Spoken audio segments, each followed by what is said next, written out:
Next on Global Perspectives, we'll talk to a man who embodies three old adages: travel is broadening, write what you know, and call him as you see him. I'm not an entertainment writer who says, Michael, because I don't really have much respect for many of those people. I mean, professional respect. Personally, they're great people. This program is made possible, in part, by funding from the UCF Global Perspectives Office, the Global Connections Foundation, and the India Center at UCF.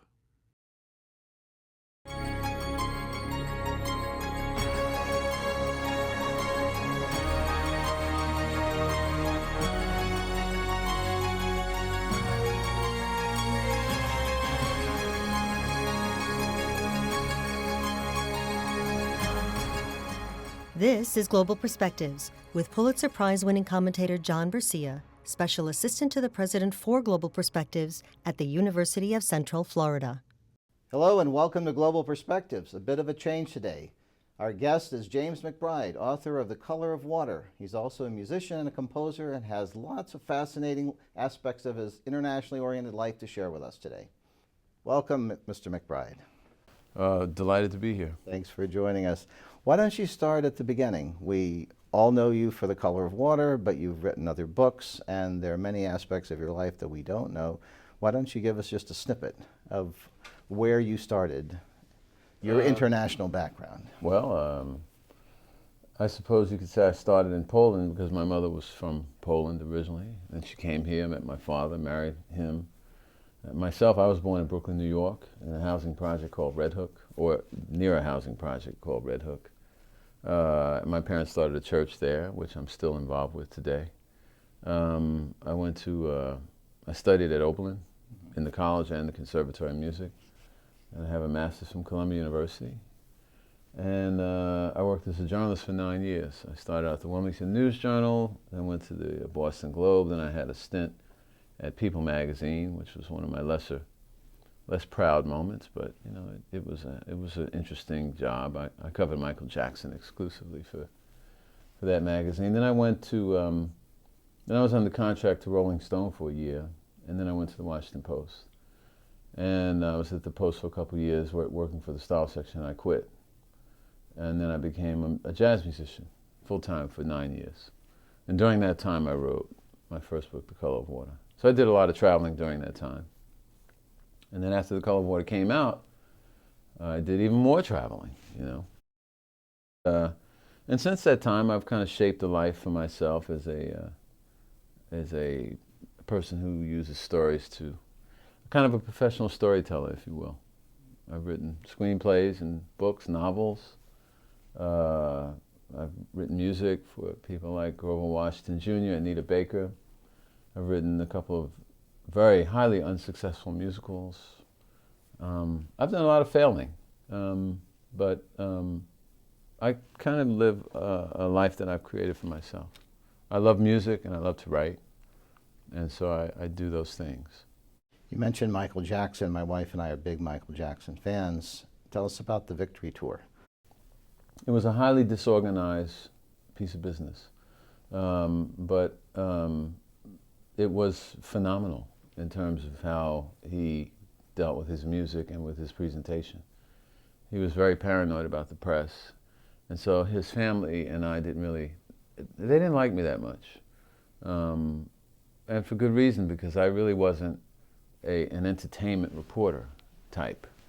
But eventually they came to at least respect me. And I grew to like the Jackson family, particularly Michael Jackson's mother.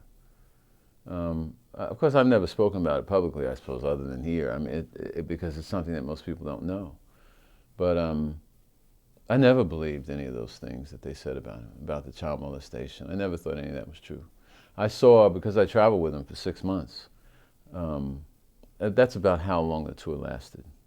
And I was there for most of it. I was there for the rehearsals, and I saw him rehearse. I saw how he worked.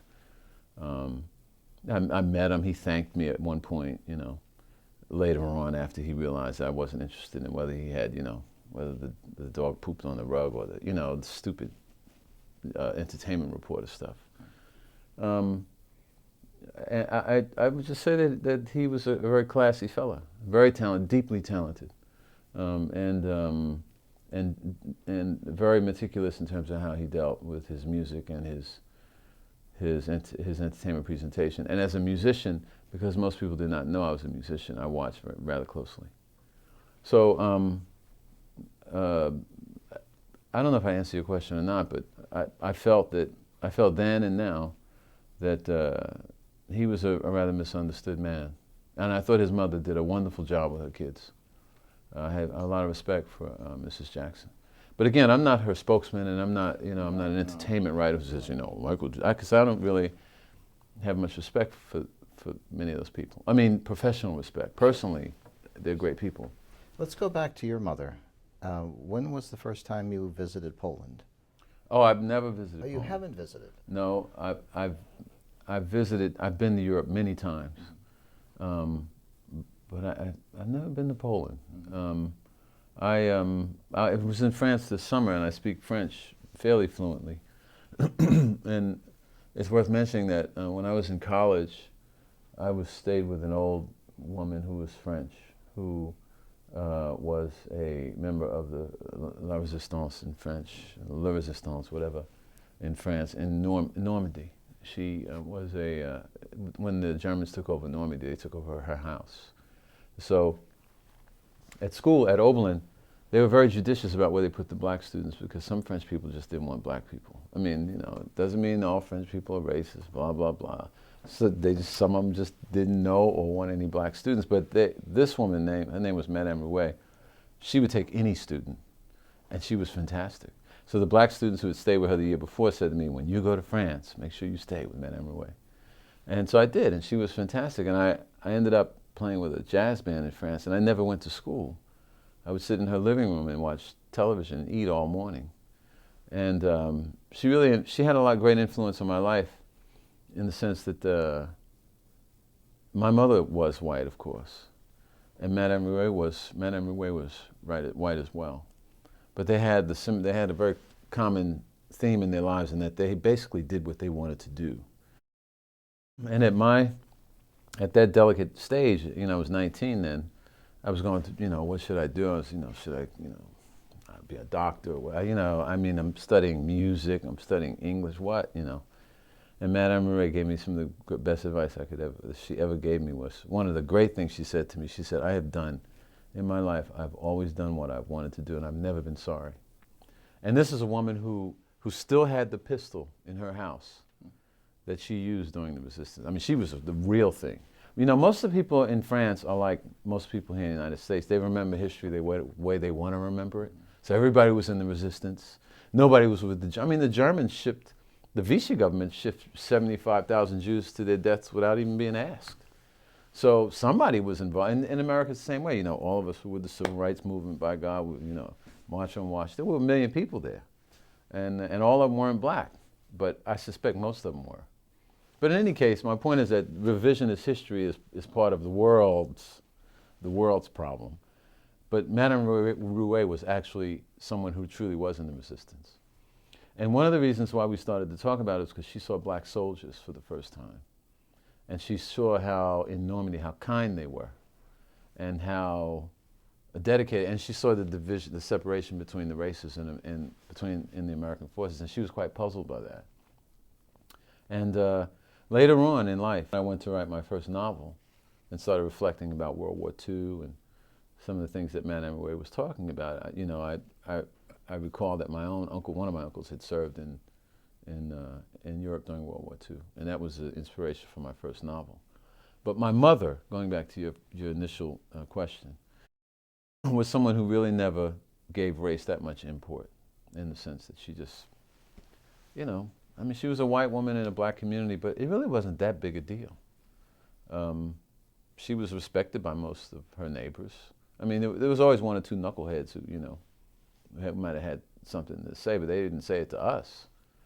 She was generally safe. She was mugged a couple of times, but so was Miss Burton next door, who was black. She was mugged too, I don't think she was targeted because she was white. She was targeted because we were poor, and poor people steal from each other, or criminals steal from the poor probably more than they steal from anyone else.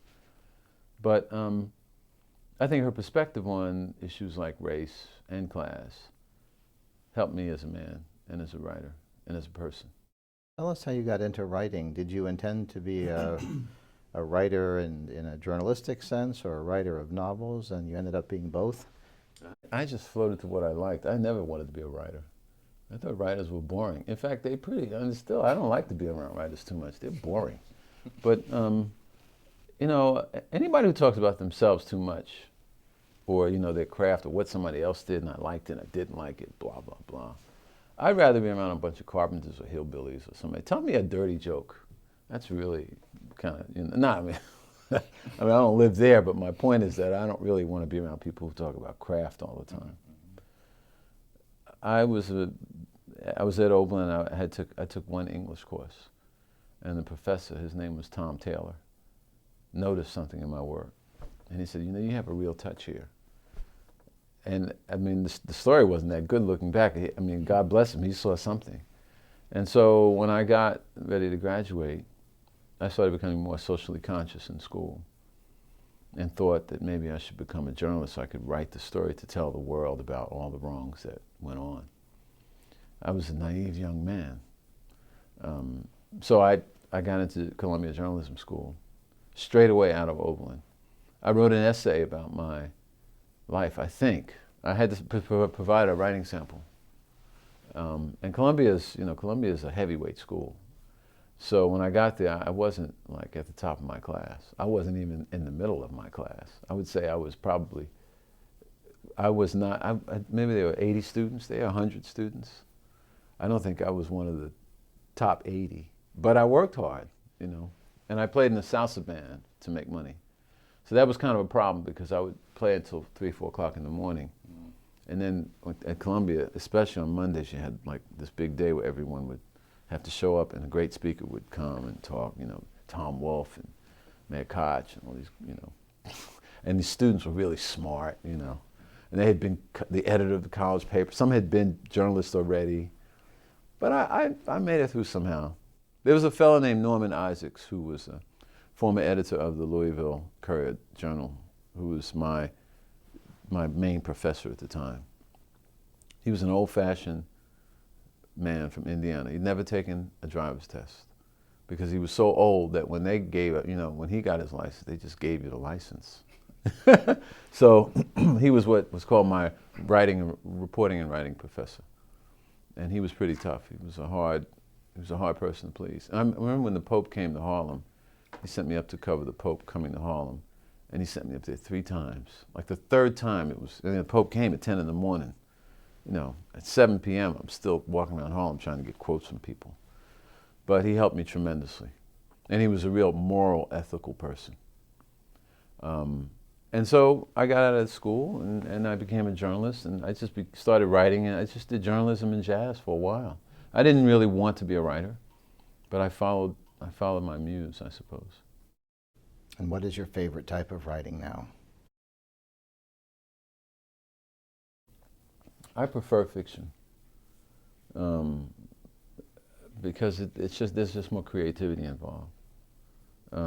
My latest project, I just did a novel about John Brown of Harper's Ferry fame. And I'm working on a nonfiction book about James Brown. And I must say the book about John Brown is a lot more fun. The book about James Brown kind of dropped into my lap and certain family members asked me to take it on. Initially I didn't want to do it and then I did it. And when I did it I realized I was in pretty deep because his life was very complicated and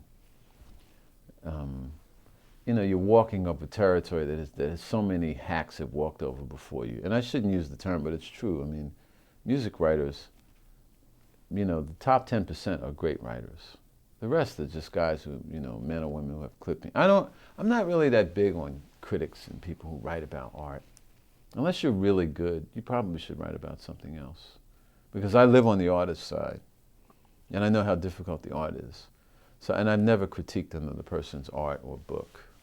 Because I'm not qualified to say whether somebody's art is good or not. So, you know, in doing a lot of the research on the James Brown project, there's just an enormous amount of inaccuracy about the man's life. He was not an enigma. He was a person who really never learned to trust, and for good reason. And also, when you're talking about race in America, there's always there's so much puff and smoke, it's hard to figure out where reality ends and fantasy begins, or vice versa. So I prefer fiction. Fiction is more creative. It allows your dreams to come true, or it allows you to be disappointed in your dreams. But it gives you the creative plateau, creative palette to make really wonderful things happen and to find the common ground where we all stand. And that's really the essence of my work. And you also teach. Did you anticipate being a teacher? Oh, no, not at all. I teach 1 day a week at NYU. I only teach 12 students. I don't teach honor students or grad students. I don't teach any of the stars. Whoever can get into the classes. It's a very intensive class. I love the kids. It's been a good experience for me at NYU in that regard. They came to me and asked me if I wanted to, teach. I said, well, I'm not, I don't know. I mean, I'm doing okay. But I'm also in the Writers Guild, which, when you're a screenwriter in the Writers Guild, and you have to make a certain amount of money every year for their health insurance to work. And my daughter at the time had a heart condition and needed surgery. So I said, well, and NYU said, well, we'll give you health insurance too. And so I put it all together. I said, well, I'll try it for a year. And I ended up loving it, I really like working with young people. My dream is to, once I get my kids through college, is to move back to Red Hook and just work with the young people there. Tell us some more about your international travel. You mentioned France. Are there other places you've been to that you really, really enjoyed? Yeah, I've been to South Africa. I've been to Africa maybe 3 or 4 times, at least 4 times. I've been to South Africa at least 3 times. I went to Senegal to do a story for National Geographic about music. This was maybe in 2008, I think. I think Senegal is, if I had to predict, I think it's probably going to fall apart. Maybe it'll fall apart and then reconstruct itself again, but there's just too many poor people wandering around Dakar. I went to the Ivory Coast as a very young man. At a certain point, I quit the Boston Globe in 1982, I think it was, and I went to Africa. And I went to the Ivory Coast, and I played with a band there. I stayed there about 2 months, and that was a lot of fun. And that's when Bouffonnier was still president. Felix Bouffonnier was still alive, so there was a semblance of normalcy throughout the country. Great musicians. It was wonderful. I think all Americans should see Africa. I think Africa is much more interesting than Europe is. Not just because of my African American side, because I've never, as I stated earlier, I've never been to Poland. I taught English for Polish refugees, though, when I was writing The Color of Water. So I would, in fact, I still recall there was a woman in my class, and I am not kidding, she was a dead ringer for my mother. She had the same hair, the same face. She was taller, though. She was taller and slimmer. But in the face, she looked just like my mother. My mother Mom used to think that was very funny, because I'd say, Ma, there's a lady in my class that looks just like you. She thought that was just so, she thought that was so funny. And one of the things that I was really impressed with my Polish students was that this was after I left journalism and I was a full-time jazz musician. And I needed some extra cash. And I taught in Williamsburg, which was a pretty Polish section of Brooklyn, and a Catholic church, St. Stanislaus. These people would go to 2 jobs or 3 jobs a day, but at 8 o'clock on Monday and Wednesday, there they were. They had studied, they really wanted to learn English. They really worked hard. I respect people who work hard. I respect people who come here from Latin America. I am for immigrants, and you can put that down in my name with capital letters. This is a nation of immigrants. People come here to work. There's always room for them. Einstein was an immigrant. Christopher Columbus was an immigrant. So I don't waste time with that, that nonsense, that fear. These people, they were from Poland. They had extraordinarily difficult lives in New York City. And they worked like slaves, and they always came to class. And I did that for 3 or 4 years. It was inspiring me. It helped me, actually. Because I saw, no one has more, blondes don't have more fun, And everybody has difficulties. How you face those difficulties really is that's your choice. And when I was in Africa, I was amazed at the kindness of West Africans in both Senegal and La Côte d'Ivoire, in the Ivory Coast. In South Africa, I met Nelson Mandela a couple times. I was there twice. I was there twice for that purpose. Once I went with Quincy Jones, and they were opening this thing called the Blue Train, which is like this luxury train, and Mia Farrow was there. You know, she was real nice. She's a really good person. And the second time I went because they wanted me to write a fuller autobiography of President Mandela. And this was not long ago, maybe 2009 maybe. Mm-hmm. So I went there, I spent maybe 2 or 3 weeks doing research before I actually saw him. And when I saw him, I went back to the hotel and packed my bags and went home, because I realized that he was too old to do it. And he'd been through too much. And he was just doing it to raise money for the Nelson Mandela Foundation. And I just couldn't bring myself to sit down with him and go over and force him to go through that stuff so that he could raise more money for his foundation. He was being kind of coerced, not coerced, but he was being nudged into it. So I burned a lot of time on that project, but it was fascinating also to see South Africa from that perspective, you know, as a writer going in to write about it. It's you know, South Africa is a lot like America, like the United States in many ways. Tell us a little more about your mother and the influence she had in your life. She had an extraordinarily difficult life, especially early on, as you've written about. Well, my mother was a pretty plain-spoken person. She was she was the daughter of an Orthodox Jewish rabbi. She lived in Suffolk, Virginia. And that was a place that was not friendly to Jewish people at all during the 1930s when she was living there. She met and married my father in 1941. She raised 12 kids and sent them all to college. My mother's twice widowed. She was twice widowed. My father died just before I was born, and my stepfather died when I was 14. She never asked people for anything. She was very proud. She worked all the time. She became a Christian. And she pretty much was a very religious woman throughout the course of my life knowing her. I think she did a very good job. But one of the things that she really understood was that you have to give people space to change. She understood change because she had changed so much herself, and she understood that change was possible and probable if you open your heart and if you're kind. And so I use that in my own life, in the sense that I think people need space to be able to say they made a mistake. People need space to change. And my mother didn't judge people that much. I mean, she did, though. I mean, she was judgmental like any mother. I mean, I would even say that she was probably a little bit racist. I mean, all of us are a little bit. But not too much. I mean, my mother didn't waste too much time with race. I mean, she was just interested in feeding her kids and living a good life and moving toward God's word. But I think if you poke any American deep enough, you'll find some kind of racism and prejudice. In fact, you'll find plenty of it. But my point is that she tried not to judge people. And so I tried to do that in my own life. What do you do that is inspiring outside of writing? What is it? The environment? Is it art? That inspires me, or inspiring? That inspires you.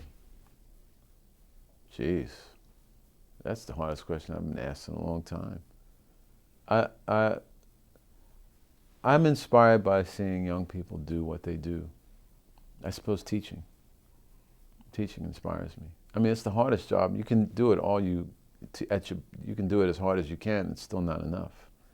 And I really don't have time to teach. I mean, I teach on Fridays, but I have to spend Thursdays preparing for Friday, which means I only have 3 days to write and research, and maybe part of the 4th day. But it inspires me to see these young people get better and come into themselves. I'd like to teach high school someday, or at least work with teenagers. I really like teenagers. I respect them. So that inspires me. I don't know if that inspires other people, but it inspires me. Good. Well, we appreciate that you spent time with us today. Thank you. Yeah, well, thanks a lot. And thank you. For Global Perspectives, I'm John Bercia. We'll see you next time.